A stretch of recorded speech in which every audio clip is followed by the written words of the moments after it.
Welcome to Impact Farming, where we introduce you to the people and ideas that will have a massive impact on your farming operation. Brought to you by Farm Marketer. Sit down, start the engine, and let's roll with today's show.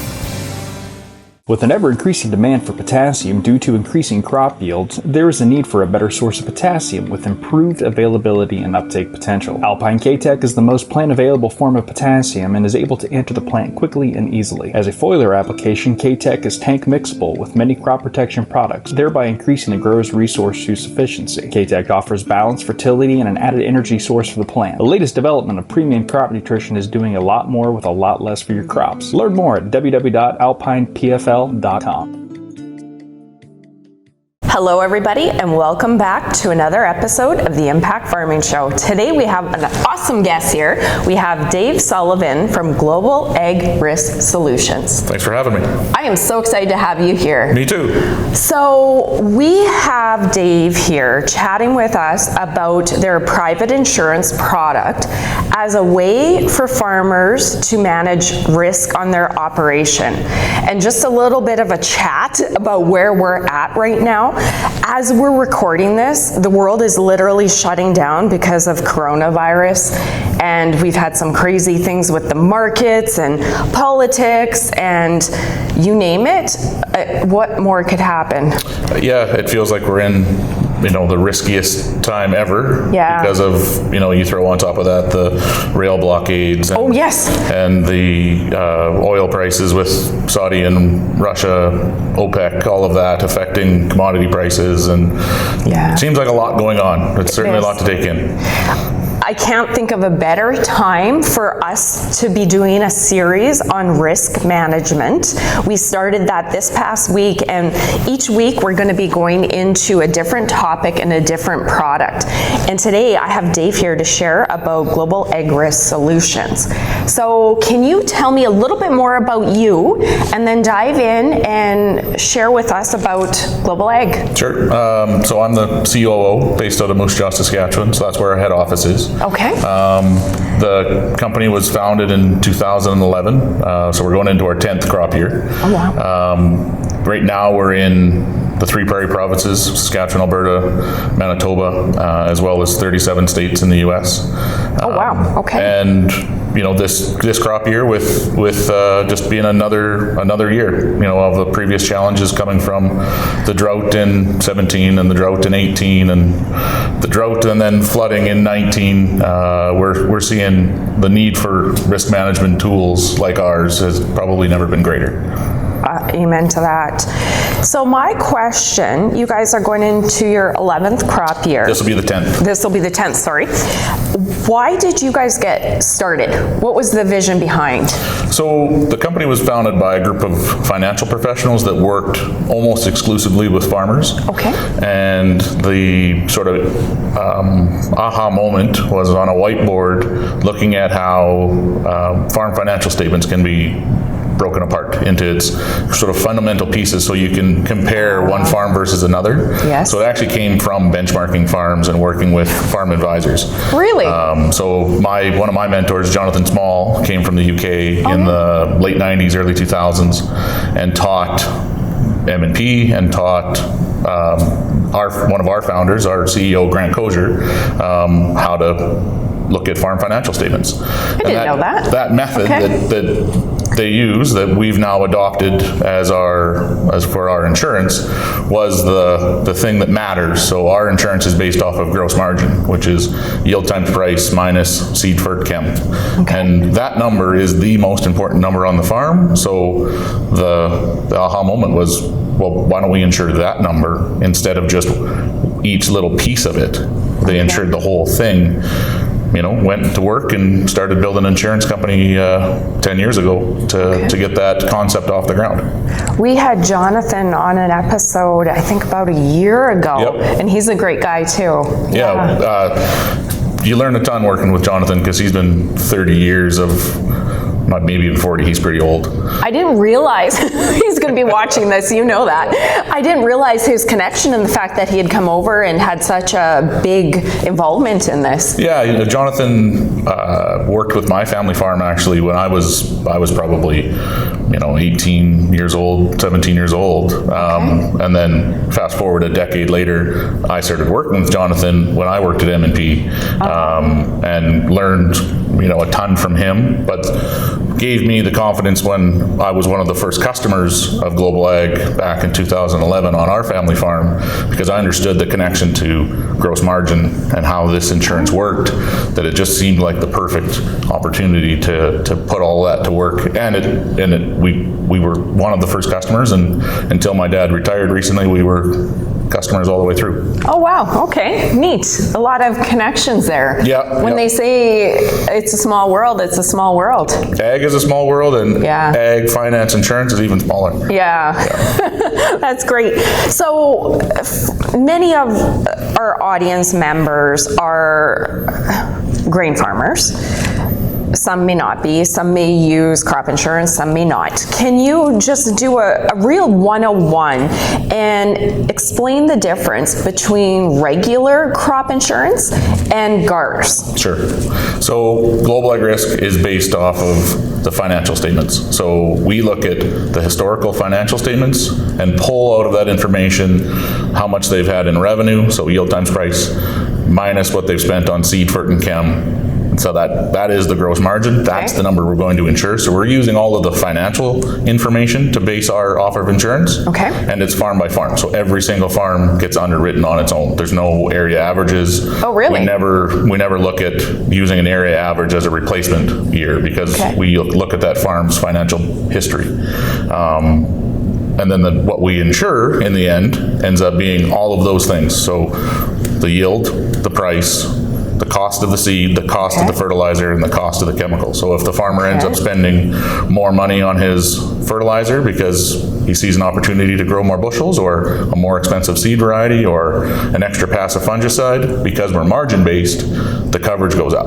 Okay. And on the flip side of that, we're also insuring his bushels, but therefore the price, which includes the market price, the basis, quality issues, all factors that are involved in that revenue calculation. So we're insuring a lot of things versus crop insurance, which insures basically yield and quality to a certain degree. But we do what we do in a whole farm basket. So we look at all of the crops all at once. So we're insuring the business, whereas crop insurance does a good job of insuring yield crop by crop. Right. Which is nice, because you can get a claim on your peas, even though your canola might be great, versus ours, we're looking at the whole farm basket of all the commodities in one basket.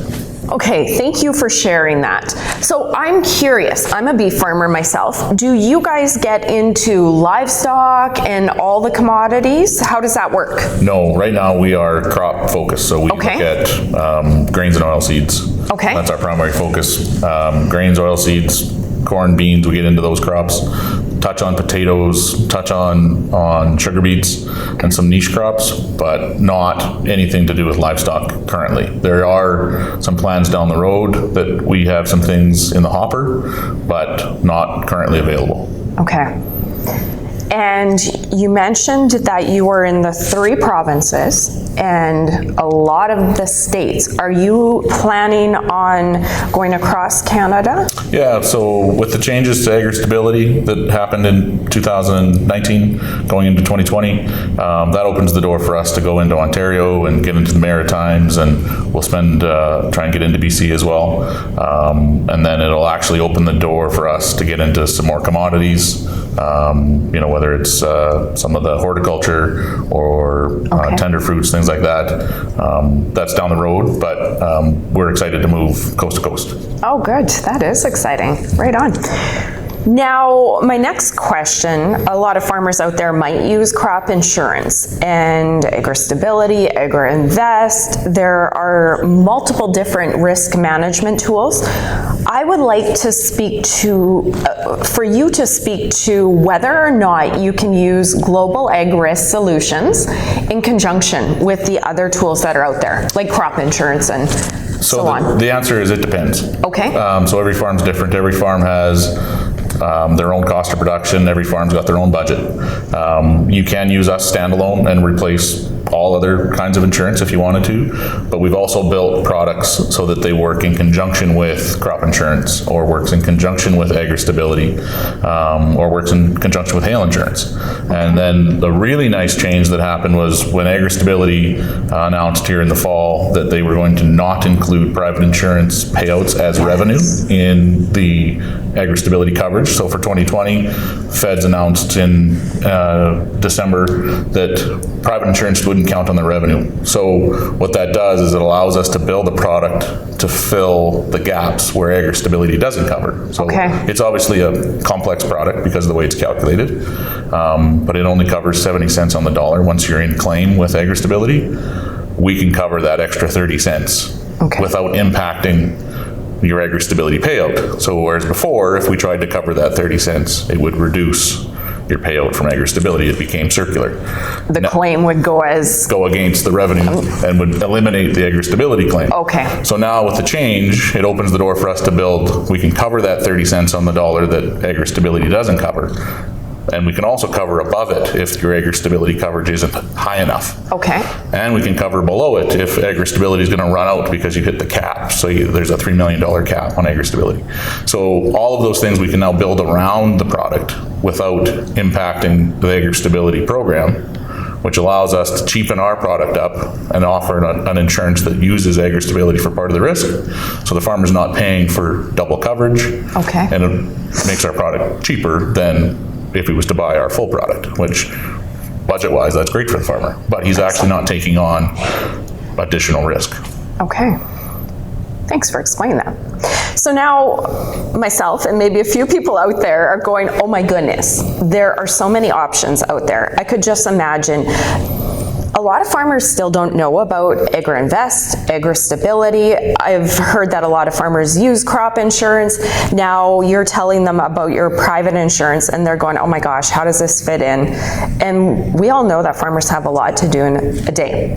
Right? We sometimes get paralysis by analysis. Yep. So I'm curious, you guys, I imagine, have advisors that would come out and work with farmers? Or are they supposed to figure this all out on their own? So we've trained our people to be able to help make the decision. So it's always the farmer's information that we use to develop the quote, and then that helps us feed the information in so we can help them understand how their quote fits on their farm. Okay. So we break it down the way M&P breaks it down. So it's yield times price minus seed for chem equals gross margin. So that's the basis of our insurance. Okay.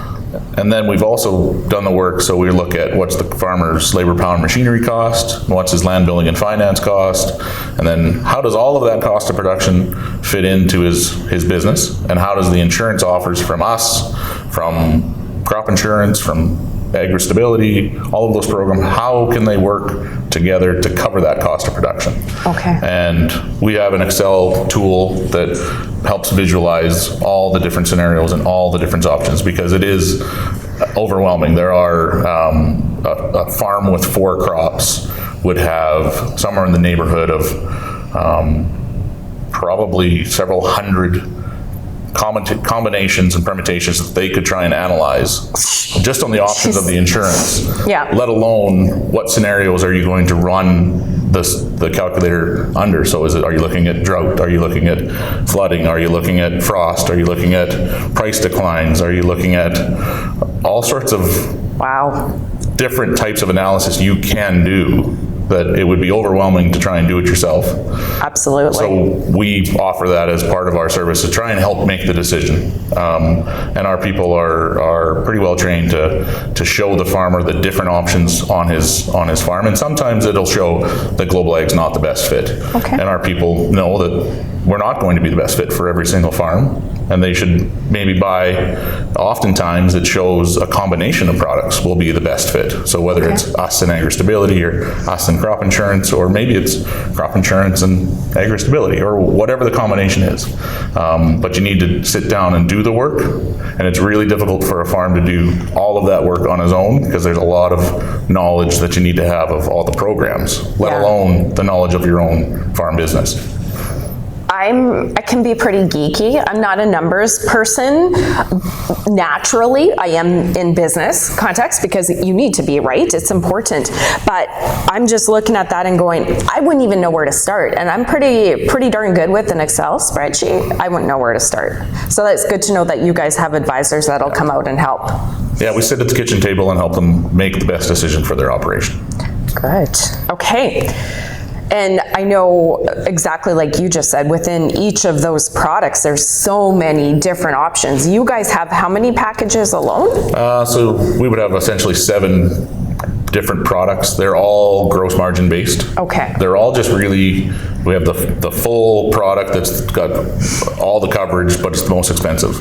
And then we work with deductibles to try and make it fit the farm operation in different ways. So whether, oftentimes it's in combination with other products, so we can use a deductible to cheapen our product up and take away some of the risk coverage, because you're going to use crop insurance to cover that risk, or you're going to use agri-stability to cover that risk, or we're looking at combining products. So it's always margin based. So we're always doing the same calculation, yield times price minus seed for chem. That's always the basis of what we do. Okay. But the deductibles help us make it mix and match with other products. Okay, excellent. Thank you for sharing that. So we're going to work to wrap the interview up. And you know farmers, you know the industry well, you know insurance well.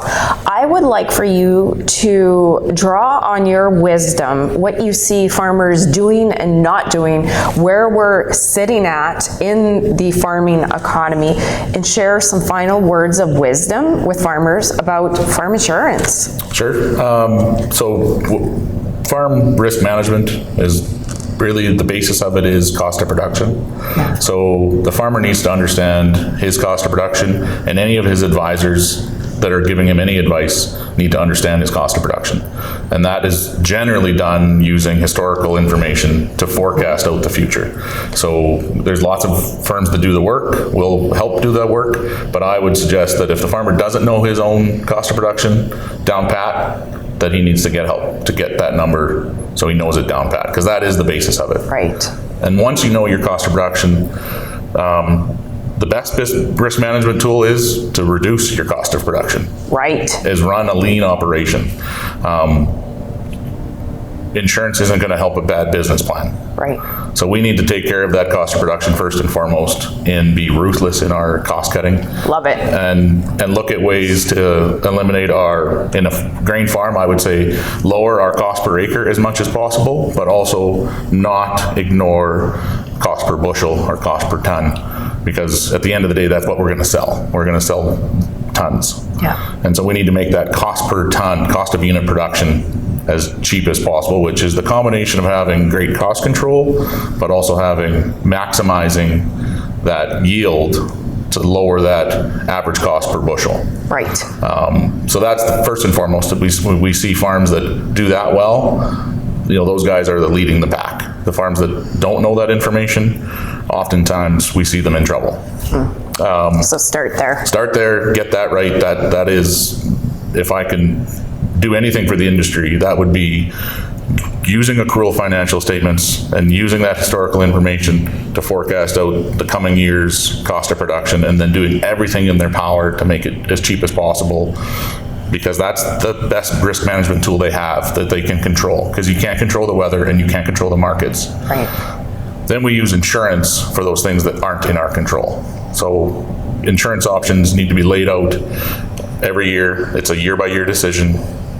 Not every farm should use the same risk management plan. It doesn't fit the same on every single farm, because their hopes and dreams are different, their risks are different, their plan of what the future is going to look like is different. Their debt levels The debt different. levels, working capital positions, all of those things need to be considered for what risk management plan you want to use to protect this year's income, knowing what the future might be if you're planning on a, ownership change, or if you're planning on an expansion, or if you're close to retirement, or if you're just young and your boots are full of debt and you've got lots of payments to make. Yeah. Who are those payments due to, and how flexible are they going to be in your payment schedule if you don't have cash?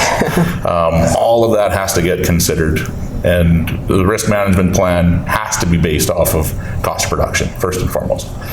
And then the other word of advice is benchmarking. It's understanding that there is a wealth of information available through services like M&P, Farmers Edge. There's many firms that can offer benchmarking from what their world of knowledge is. So cost of production being one of the ones that we're experts in, we can help provide that farmer with some benchmarking on what's your cost of production, what's your performance in your area.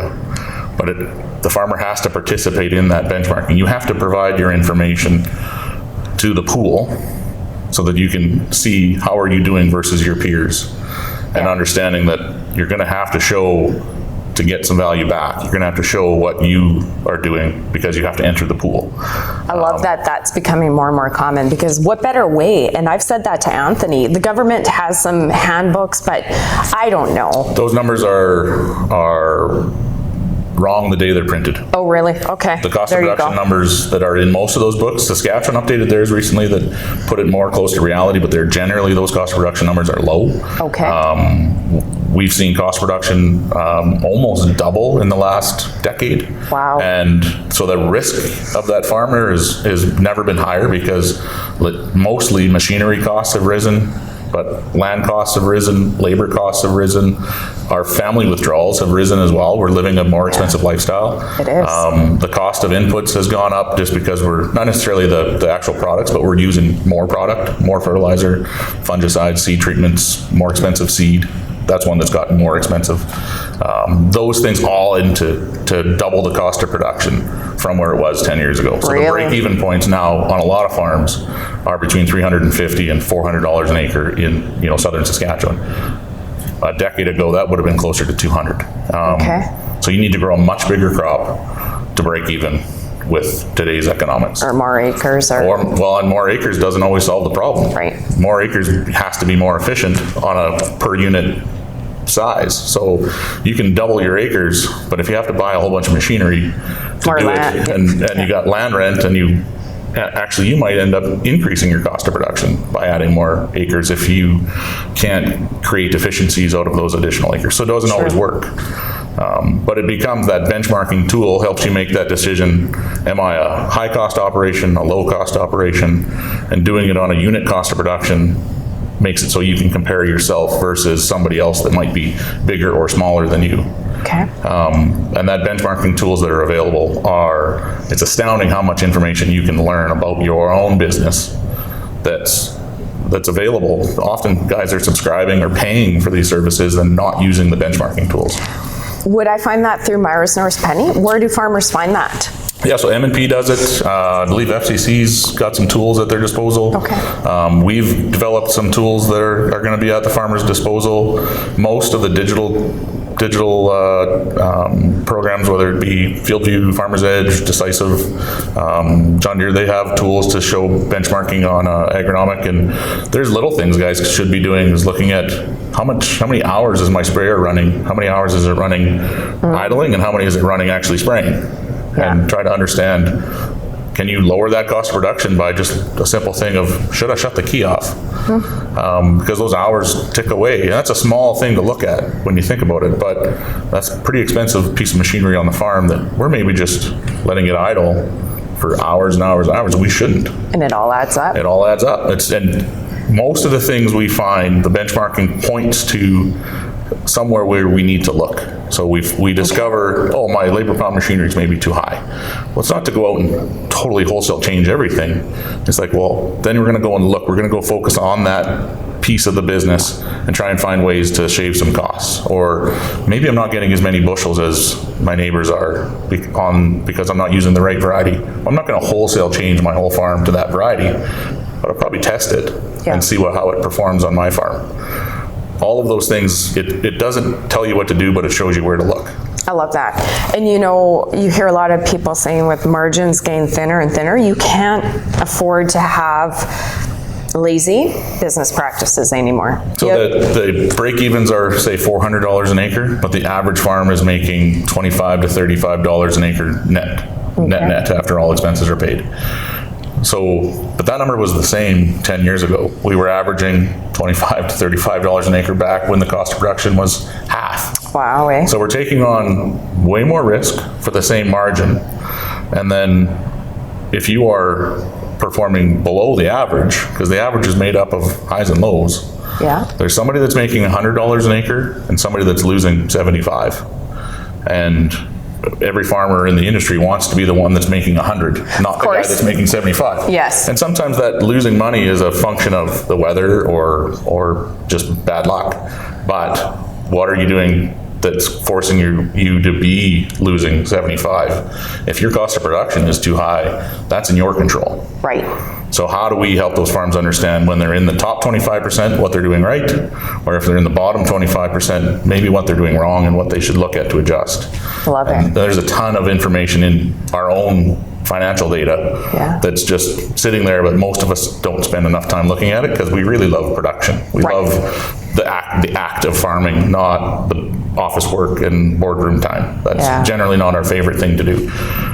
So you need Who wants to review financials? It's the another day. We always joked, when I was in school, the best input you can put on your crop is your shadow.